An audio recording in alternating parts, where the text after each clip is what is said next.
Hola a todos, hoy le vamos a hablar sobre los gobiernos radicales.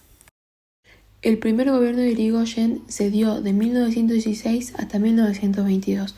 Este da lugar a una democracia ampliada, que es el periodo de 1916 hasta 1930, que extendió la participación ciudadana a grupos que hasta entonces habían permanecido excluidos de los mecanismos de la decisión política. Los dirigentes otorgaban especial relevancia a la opinión pública tanto en las decisiones gubernamentales como en los comicios.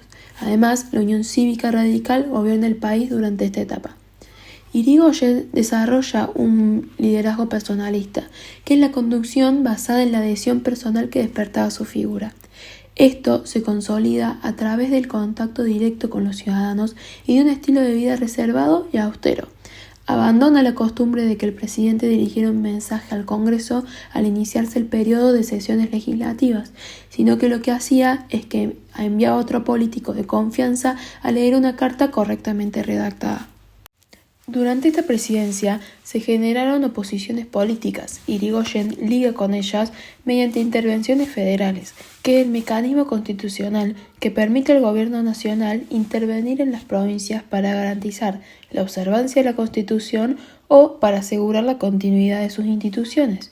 Irigoyen utilizó de manera frecuente este recurso para aquellas provincias donde los gobiernos locales estaban controlados por partidos opositores. De esta manera, logra poner sus gobernantes en estas provincias. En cuanto al Congreso, el triunfo radical de 1916 no implicó la pérdida de influencia de los sectores conservadores. Es más, la oligarquía terrateniente preservó la mayoría de los representantes en el Congreso-Nación, pero en 1918 esto cambia. En la Cámara de Diputados, el radicalismo consiguió la mayoría en las elecciones legislativas a través de mecanismos políticos característicos del periodo conservador precedente. Irigoyen impulsó 20 intervenciones federales, permitiendo así incorporar a varios de sus partidarios. El primer gobierno radical impulsó medidas reformistas en el ámbito social que tuvieron como objetivo armonizar los diversos intereses en la población argentina. Por un lado, tenemos el trabajo.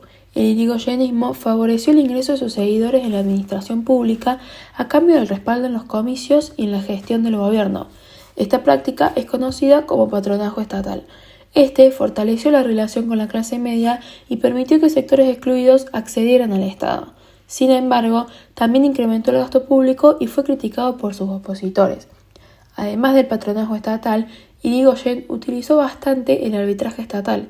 Este consistió en que el Estado actuara como mediador entre obreros y empleadores. El objetivo era ampliar la base social del radicalismo incorporando a la clase obrera. Sin embargo, las intervenciones no fueron equitativas. Irigoyen negoció con los gremios moderados liderados por sindicalistas, pero reprimió a aquellos organizados por socialistas y anarquistas. Además, cuando el Estado era el empleador, como en el caso de la huelga de recolectores de residuos en 1917, la respuesta fue represiva. Con el tiempo, el gobierno adoptó una postura más dura, permitiendo la creciente intervención militar, lo que contribuyó a la politización del ejército que culminó con la usurpación del poder en 1930. Por otro lado, tenemos la educación, en el cual la administración radical impulsó el incremento del número de alumnos y estudiantes de clase media y obrera. A través del plan de educación se logró y buscó la fundación de nuevos establecimientos, tanto en nivel primario como secundario, con el objetivo de aumentar la matrícula escolar y disminuir los índices de analfabetismo. También se establecieron bachilleratos nocturnos para aquellos adultos cuya actividad laboral les impedía estudiar en horarios habituales. Y se implementó el guardapolvo blanco para remarcar el carácter integrador de la educación estatal y disimular las diferencias sociales de los alumnos. Además, a principios del siglo XX, las universidades en Argentina estaban subordinadas al Estado y formaban a las élites locales. Las autoridades académicas favorecían a los jóvenes de clase alta y limitaban el acceso a personas de otras clases. En 1918, la Universidad de Córdoba tuvo una rebelión estudiantil debido a la designación de un rector conservador. Los estudiantes exigieron una reforma integral del sistema universitario. El presidente apoyó sus demandas, facilitando una reforma con las siguientes innovaciones. Primero tenemos una autonomía, que era la independencia de universidades y docentes respecto al poder político. Después tenemos cogobierno, que se autorizó la participación conjunta de estudiantes, profesores y graduados en la dirección de las unidades académicas. Además, tenemos concursos públicos, que consistió en la designación de docentes a través de concursos de antecedentes y oposición. Cátedras paralelas, que consistió en nuevos cursos para ofrecer al alumno formas alternativas de dictar una misma materia. Libertad de cátedra, que era que los profesores podían elaborar sus programas de estudio sin influencia política. Y por último, investigación, que acá se priorizó la generación de nuevos conocimientos científicos. Debido a la Primera Guerra Mundial, se dio una crisis en el modelo agroexportador. La reducción de las importaciones tuvo un profundo impacto. Por un lado, desencadenó el aumento de los precios de las manufacturas y la modificación de la demanda de alimentos, y por otro lado, generó un primer proceso de sustitución de importaciones, impulsado por una iniciativa del gobierno irigoyenista. Este proceso elevó las tarifas de importación un 20%. Luego de la guerra, esta política se abandonó para reconstruir vínculos con países centrales. Esto da como consecuencia un descenso de la producción manufacturera local. Además, se da un comercio triangular. Este consiste en que la Primera Guerra Mundial termina con la victoria de los aliados y consolidó a Estados Unidos como la principal potencia mundial. Durante la guerra, las inversiones estadounidenses comenzaron a reemplazar a las británicas en sectores claves de Argentina, como frigoríficos, electricidad, etc. Esto da lugar a lo que nosotros llamamos el comercio triangular, en el que Argentina exportaba productos agrícolas a Gran Bretaña y usaba las divisas para importar manufacturas de Estados Unidos. A diferencia de la relación comercial previa con Gran Bretaña, Estados Unidos restringía las importaciones argentinas. Durante la Primera Guerra Mundial, Argentina, bajo la presidencia de Irigoyen, mantuvo una política de neutralidad, defendiendo que el conflicto europeo no afectaba a los intereses nacionales. Irigoyen basó su postura en principios filosóficos y morales, lo que generó fuertes críticas, tanto internas como externas. Fue acusado de simpatizar con Alemania. Estas acusaciones recrudecieron después de que submarinos alemanes hundieran buques argentinos. A pesar de la presión, Irigoyen insistió en mantener relaciones diplomáticas con Alemania, lo que tensó aún más la situación. Sin embargo, tras la guerra, la neutralidad permitió a Argentina negociar reparaciones con Alemania. Los aliados, especialmente Estados Unidos y Gran Bretaña, presionaron para que Argentina abandonara su neutralidad, pero Irigoyen se mantuvo firme en su posición. Además de las consecuencias ya presentadas, la Primera Guerra Mundial provocó un fuerte proceso inflacionario que afectó a las clases populares y generó un aumento significativo en la conflictividad obrera, con un alto incremento de huelgas entre 1916 y 1919. Tenemos dos acontecimientos claros que muestran esta conflictividad social que se dio. Primero tenemos la Semana Trágica, que son los incidentes ocurridos en Buenos Aires entre el 7 y 14 de enero de 1919. Consistió en que trabajadores de taller metalúrgicos iniciaron una huelga en demanda de mejores condiciones laborales.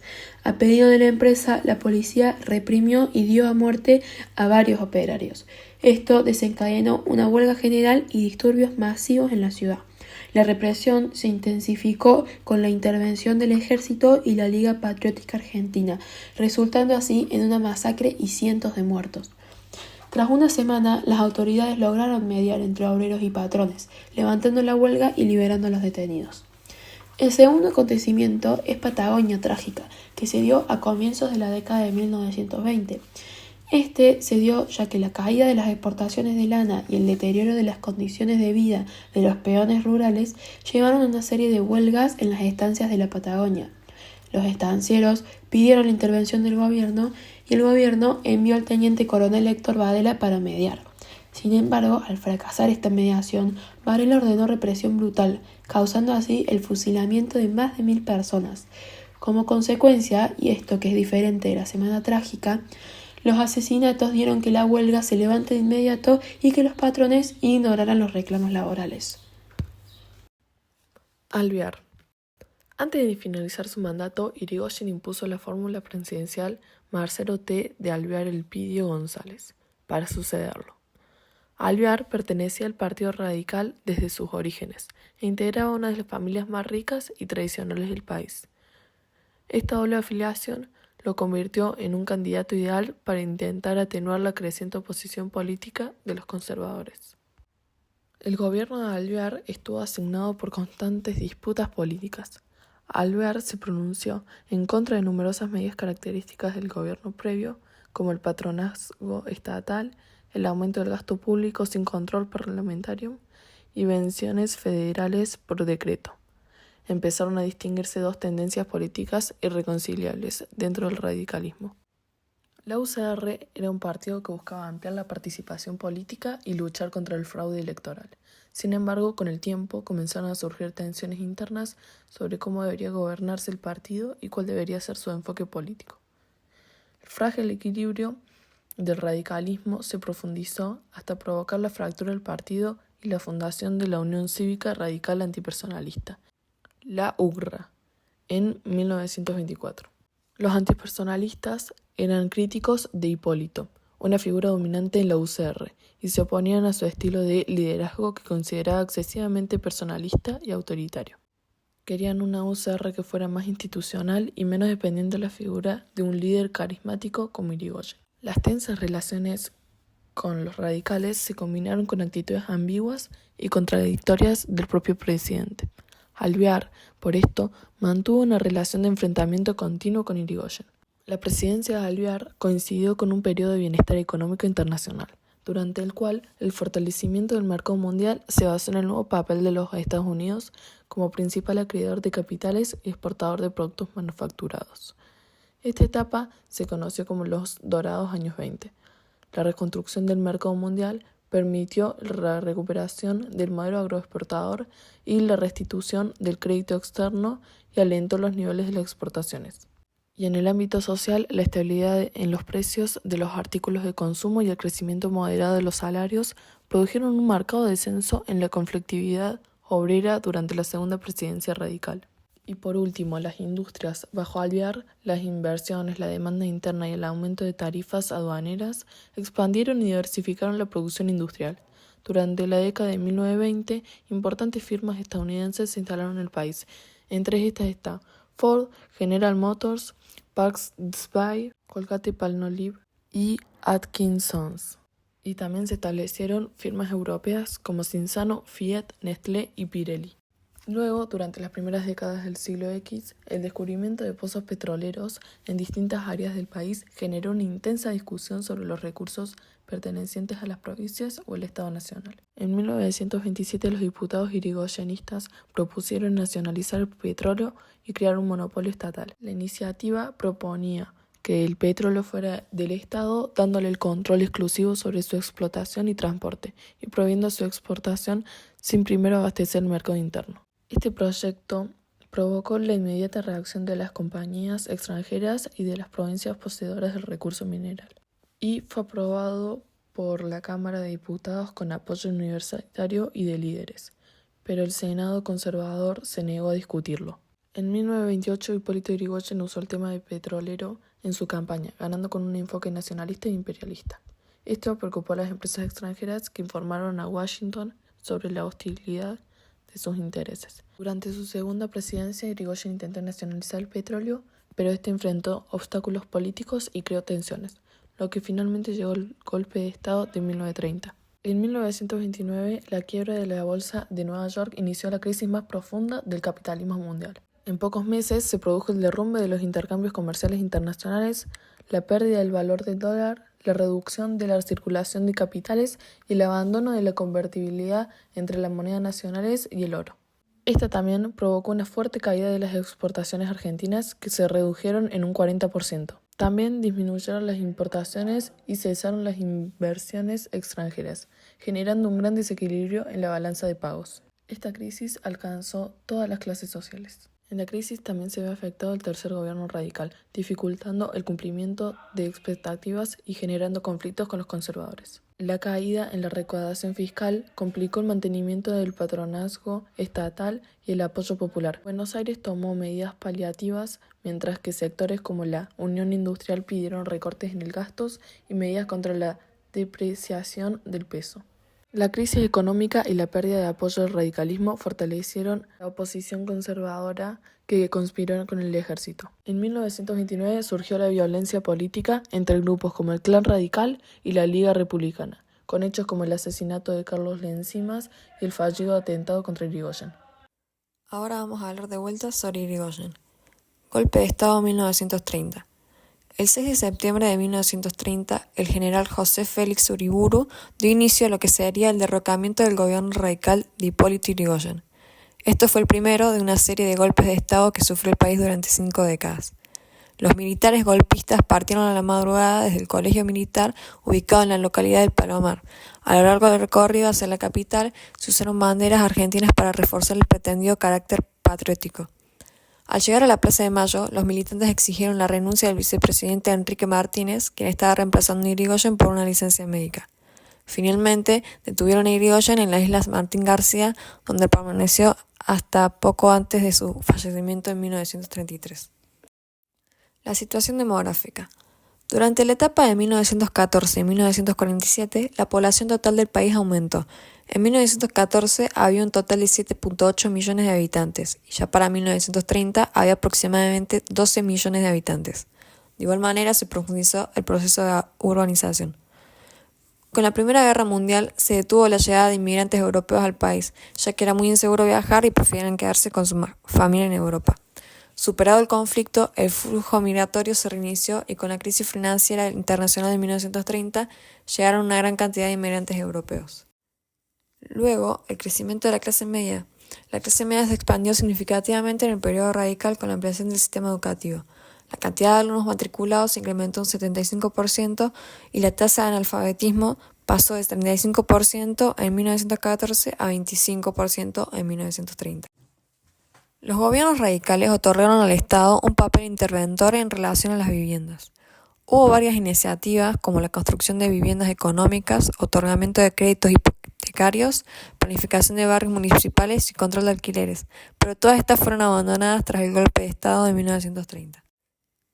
Carlos Noel, quien fue el intendente porteño de 1922 a 1927, promovió un proyecto orgánico creando la Avenida Costanera, el Parque de Retiro, el Palacio de Consejo Deliberante, el Parque de Avellaneda y muchas más construcciones.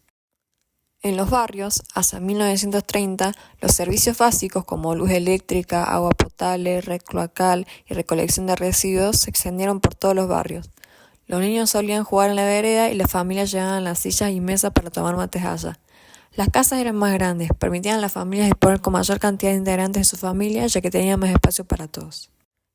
Existía lo que se llamaba la Casa Chorizo, que fue una edificación urbana para vivienda muy utilizada.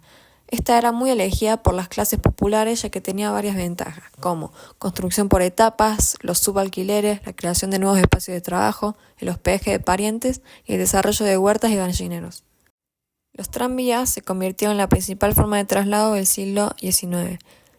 Se originaron como prolongación de las líneas ferroviarias, pero al poco tiempo se desarrollaron como servicio autónomo.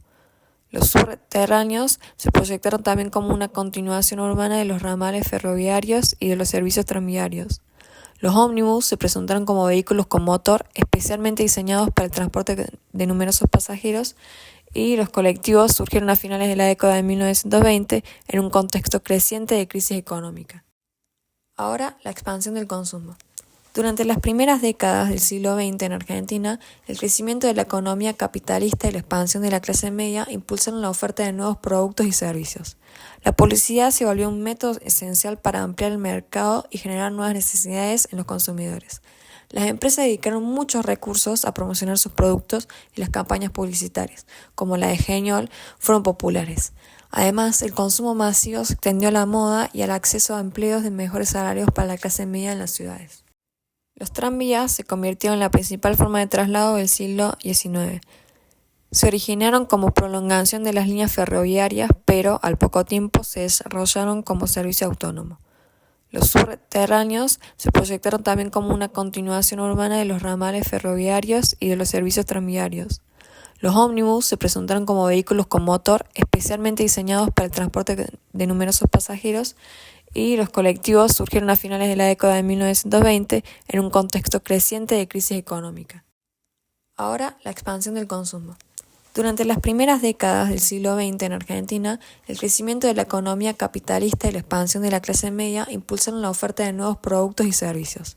La publicidad se volvió un método esencial para ampliar el mercado y generar nuevas necesidades en los consumidores. Las empresas dedicaron muchos recursos a promocionar sus productos y las campañas publicitarias, como la de Geniol, fueron populares. Además, el consumo masivo se extendió a la moda y al acceso a empleos de mejores salarios para la clase media en las ciudades.